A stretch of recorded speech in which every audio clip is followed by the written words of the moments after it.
Diabetes itu sebenarnya sebuah penyakit metabolik yang ditandai dengan kenaikan kadar gula darah setelah kita makan. Di mana pankreas tidak bisa mengeluarkan insulin atau tidak bisa memproduksi insulin karena banyaknya karbohidrat yang dimakan oleh seseorang sehingga kadar gula dalam darah sangat tinggi. Setiap mau makan, pas lagi makan, sesudah makan saya minum obat. Selalu bawa nasi 1 ons, semua saya jaga. Saya langsung berobat ke dokter rutin, kemudian saya mengunjungi ahli gizi, kemudian mereka saat itu mengarahkan kepada saya untuk bergabung di sebuah klub yang namanya Persadia atau Persatuan Diabetes Indonesia. Awalnya saat itu saya bisa mengendalikan gula darah saya tanpa obat, ya, maksudnya tidak langsung terus-terusan pakai obat. Saya waktu itu mengendalikannya dengan banyak melakukan olahraga dan mengatur pola makan. Kalau saya tidak bawa insulin, saya bawa obatnya. Lebih baik ketinggalan handphone daripada ketinggalan obat. Kalau handphone itu tidak langsung berhubungan dengan tubuh saya. Tapi kalau obat-obatan itu sangat penting banget untuk tubuh saya. Kalau saya makan siang, lumayan banyak atau porsinya sesuai yang sudah dianjurkan. Tapi saya tidak makan obat, nanti otomatis gula darah saya akan naik. Bagi saya obat-obatan itu sangat penting sekali. Karena apa? Karena dengan obat-obatan yang diberikan oleh dokter, itu ukurannya sudah sesuai dengan kondisi tiap-tiap orang. Kalau dari keluarga sih mereka terlalu ketat ya, kalau untuk ini saya nggak boleh makan ini, makan itu, terutama sama dari anak-anak gitu. Biasanya kok sama anak-anak, ibu jangan makan banyak-banyak, ibu jangan ini, makanan medianya mereka sudah sadar sendiri bahwa ibunya kena penyandang diabetes. Pada awal kan kita kena diabetes lalu belum teratur ya kan, kita kurus banget. Sampai di bawah 40. Nah itu seperti apa orang nanya, kok kurus badannya?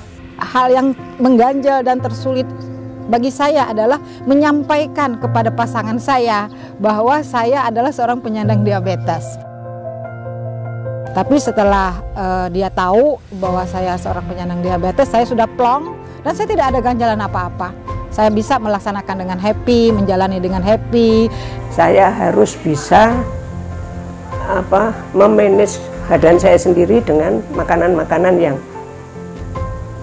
tidak terlalu tinggi gula, harus pada diri sendiri. Nah, kemudian mendengarkan dari dokter. Lalu kemudian juga saya dari dulu sudah ikut senam.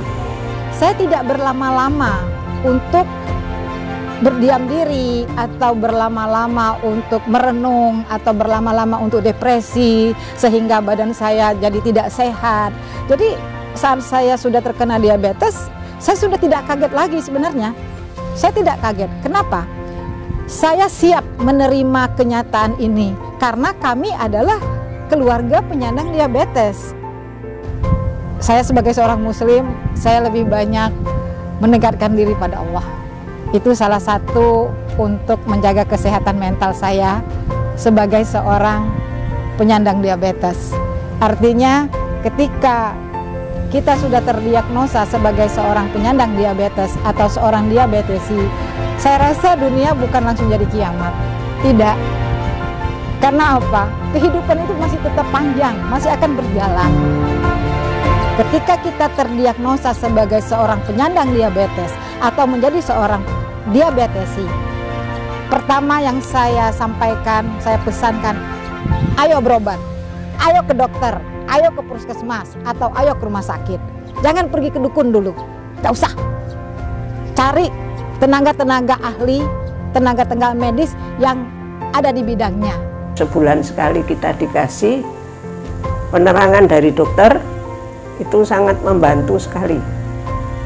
Sehingga setiap Senin dan Jumat itu rasanya kita segera pengen bertemu dengan teman-teman, bertemu dengan guru, kita bercanda ria, berfoto ria, atau ditambah dengan kita jalan-jalan.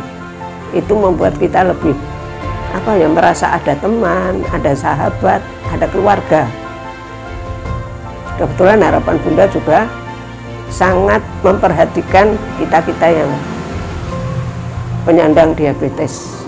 Dengan adanya kita kena diabetes, terus kita selalu kontrol sehingga kita tahu bagaimana posisi kondisi kesehatan kita, kontrol yang teratur, terus ngikutin anjuran dokter sampai sekarang itu alhamdulillah saya tidak ngalamin apa-apa ya, saya malah ngikutin kegiatan tuh seperti nggak sama aja dengan orang yang nggak diabetes gitu loh. Jangan takut, kita pergi ke dokter, kita betul-betul mentaati apa yang dianjurkan dokter, dan jangan lupa makan obat yang teratur serta menjaga pola makan, juga jadwal makan itu harus diperhatikan.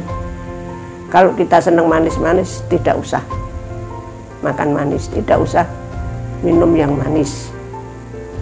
Ketika kita menyandang diabetes, ayo berobat ke dokter, kemudian ayo bergabung bersama Persadia, kemudian lakukan hidup sehat dengan 5 pilar yang harus Ibu lakukan. Pertama, berolahraga. Kedua, mengatur pola makan yang baik. Ketiga, kita melakukan obat-obatan yang sesuai dengan ukuran kita, dosis yang dibutuhkan oleh kita. Kemudian aktif untuk mencari ilmu, mendengarkan edukasi-edukasi dan penyuluhan seputar masalah diabetes dan lain-lain tentang kesehatan. Kemudian jangan lupa cek gula darah secara teratur. Dengan begitu, Bapak Ibu semua insya Allah akan menjadi sehat. Hidup sehat bersama diabetes.